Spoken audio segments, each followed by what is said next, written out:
प्राचीन काळी एका समृद्ध राज्याचा राजा अंबरीश म्हणून ओळखला जायचा. त्याचा राज्यधर्म हा केवळ शासन करणं नव्हता, तर तो स्वतःला भगवान विष्णूचा सेवक मानायचा. त्याच्या मनात ना राज्याचा गर्व होता, ना ऐश्वर्याचा मोह. त्याचे जीवन म्हणजे केवळ परोपकार, दानधर्म आणि ईश्वर भक्तीचा प्रवास होता.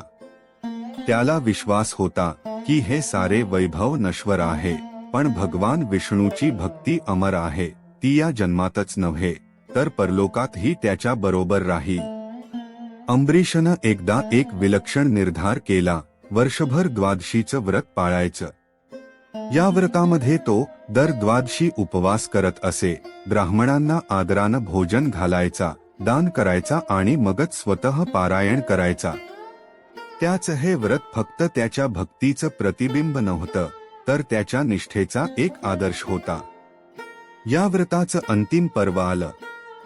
राजा अंबरीशनं त्या दिवशी संपूर्ण विधीने भगवान विष्णूची पूजा केली.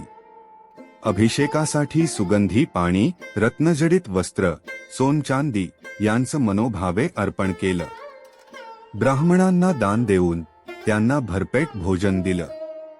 त्यानंतर तो पारायण करण्यासाठी तयार झाला. तेवढ्यात महर्षी दुर्वासा आल्याची वार्ता मिळाली. अंबरीशने त्यांना स्वागतासाठी उभं राहून आदरानं बसवलं आणि भोजनाचा आग्रह केला. दुर्वासांनी सांगितलं, राजा, मला खूप भूक लागली आहे, पण आधी स्नान करून येतो, असं म्हणून ते निघून गेले. दुर्वासा स्नानासाठी गेले, पण त्यांना स्नानाला इतका वेळ लागला की अंबरीश आणि द्वादशीचं पारायण याचा त्यांना विसर पडला. इकडे राजा मोठ्या संकटात सापडला. ब्राह्मणांनी सांगितलं की राजन, द्वादशीचं पारायण वेळेत पूर्ण झालं पाहिजे. आपण फक्त पाणी पिऊन पारायण करू शकता. राजा अंबरीशनं ब्राह्मणांच्या सांगण्यावरून फक्त पाणी घेतलं आणि व्रताचं पारण केलं. इतक्यात दुर्वासा ऋषी परतले. त्यांनी पाहिलं की अंबरीशने त्यांच्या अनुपस्थितीत पारायण करून घेतलं आहे.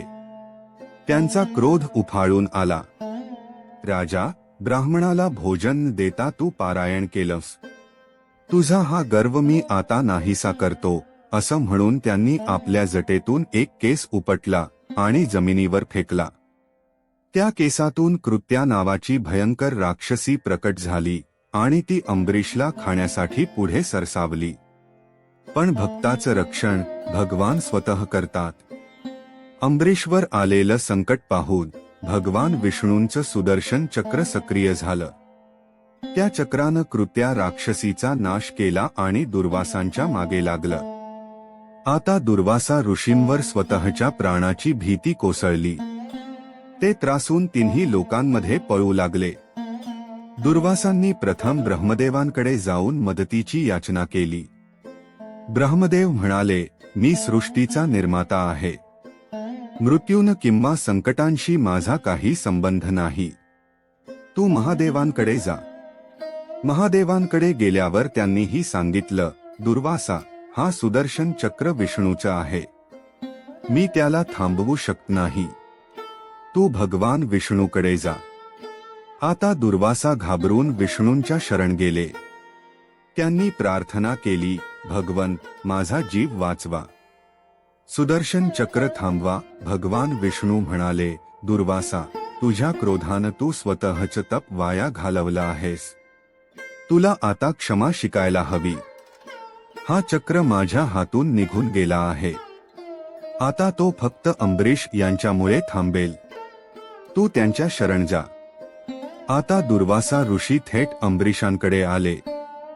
ते नम्रतेने म्हणाले, राजा, माझ्या चुकीमुळे तुझ्यावर अन्याय झाला. कृपा करून मला क्षमा कर. अंबरीश शांत आणि संयमी स्वभावाचे होते. त्यांनी हात जोडून उत्तर दिलं, मुनिवर, आपणास मी आधीच क्षमा केलेली आहे. माझ्या भक्तीचं फळ आपणासच मिळालं. अंबरीशच्या या उत्तरानं सुदर्शन चक्र शांत झालं आणि ते अदृश्य झालं. दुर्वास ऋषींना आता आपल्या चुकीची पूर्ण जाणीव झाली. त्यांनी आपल्या क्रोधावर विजय मिळवण्याचा निर्धार केला. राजा अंबरीशनं मात्र त्यांच्या भक्ती, क्षमा आणि संयमाचा एक अमूल्य आदर्श निर्माण केला.